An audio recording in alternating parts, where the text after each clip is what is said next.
Hello, நான் உங்கள் SS. இன்றைக்கி முட்டை குழம்பு எப்படி செய்யுதுன்னு பார்க்கலாம். இதுக்கு முட்டையை வேக வைக்க வேண்டாம், உரிக்கவும் வேண்டாம்.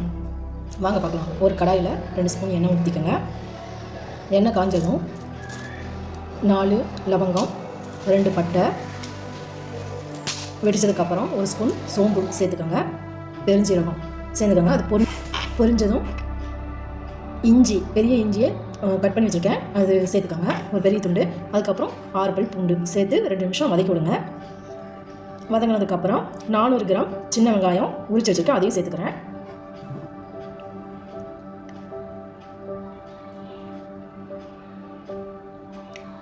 கிராம் வெங்காயம் சேர்த்துக்கோங்க. சேர்த்துட்டு நல்லா வதக்கி விடுங்க. 3 தக்காளி கட் பண்ணி வச்சுருக்கேன், அதையும் சேர்த்துக்கிறேன். சேர்த்துட்டு நல்லா வதக்கி விடுங்க. வதங்கினதுக்கப்புறம் 1/2 ஸ்பூன் மஞ்சள்தூள், 3 ஸ்பூன் கறி மசாலா தூள், 1 ஸ்பூன் காஷ்மீர் மிளகாத்தூள் சேர்த்து நல்லா வதக்கி விட்டுக்கோங்க.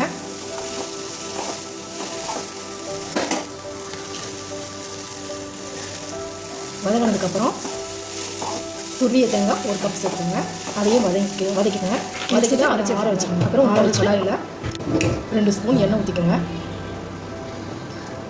எண்ணெய் சூடானதும்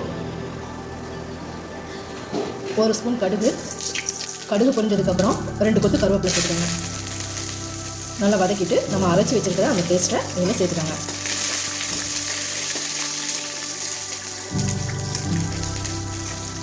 பொரிஞ்சதும் அரைச்சி வச்சுருக்கிற பேஸ்ட்டை இதில் சேர்த்துக்கோங்க. சேர்த்துட்டு நல்லா கலக்கி விடுங்க. ஒரு 10 நிமிஷம் நல்லா கொதிக்கணும்.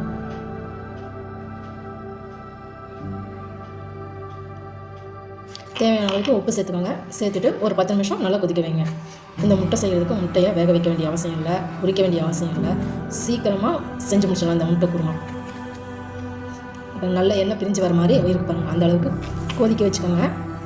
குருமா கொதிச்சுட்டு இருக்கும்போது முட்டையை ஒரு பவுலில் உடச்சி வச்சிருந்து ஒவ்வொன்றா ஊற்றுங்க. டைரெக்டாக குருமாவில் ஊற்றாதீங்க, ஏன்னா அது உடம்புக்கு நல்லது கிடையாது. அதனால் இந்த மாதிரி ஒரு பவுலில் உடச்சி வச்சிருந்து ஒவ்வொரு முட்டையாக ஒவ்வொரு இடத்துல, ஒரே இடத்துல ஊற்றாமல் ஒவ்வொரு இடத்துல கொஞ்சம் கொஞ்சம் தள்ளி அதை ஊற்றுனீங்கன்னா, ஊற்றி ஒரு 2 நிமிஷம் அப்போ கிளறவே கூடாது, கிளறாமல் அப்படியே வச்சுருக்கணும்.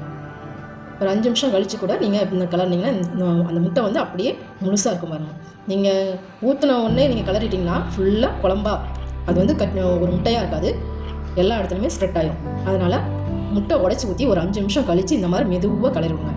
பாருங்கள் எவ்வளோ சூப்பராக முழு முட்டை அப்படியே இருக்குது. இந்த மாதிரி இருந்தால் தான் சாப்பிட்றதுக்கு நல்லாயிருக்கும். பாருங்கள் முட்டை அப்படியே எவ்வளோ அழகாக அப்படியே முழுசாக இருக்குது. முட்டை ஊற்றி ஒரு 10 நிமிஷம் கொதிக்க வச்சுட்டு ஆஃப் பண்ணிடுங்க.